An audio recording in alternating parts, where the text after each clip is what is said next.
धर्तीवर आता आमच्या मुख्यमंत्र्यांनी सांगितलं, की माझ्याकडे 11 थर्मल आहेत आणि 11च्या 11 थर्मलमध्ये मी आता दगडी कोळशाच्या ऐवजी बायोमासवर हे चालवायसाठी मी प्रयत्न करणार आहे आणि ते पण बांबूमध्ये चालवायचा प्रयत्न करणार आहे आणि ह्याच्यासाठी जर पैसे लागत असतील, तर मी या आमच्या संस्थांकडून शेतकऱ्याला पैसे द्यायला तयार आहे.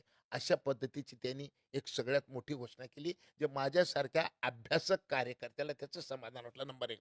नंबर 2, आता गेल्या आठवड्यामध्ये मी 3दा देवेंद्रजीचं भाषण ऐकलोय. या तिन्ही भाषणामध्ये त्यांनी ग्रीन स्टीलची कल्पना मांडलेली आहे.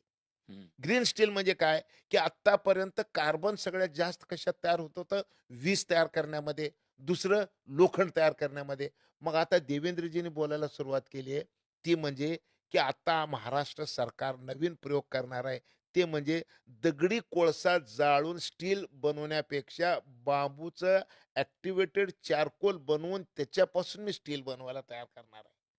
म्हणजे 2 ठिकाणी कोळसा जाळला जातो जास्त आणि 2 ठिकाणी CO2चं उत्सर्जन मोठ्या प्रमाणामध्ये होते आणि या दोन्ही ठिकाणी 2 ठिकाणं कुठले? तर पहिलं ठिकाण वीज निर्मिती आहे आणि दुसरं ठिकाण स्टील इंडस्ट्री आहे आणि दोन्ही ठिकाणी मी ॲक्टिव्हेटेड चारकोलचा वापर करणार आहे.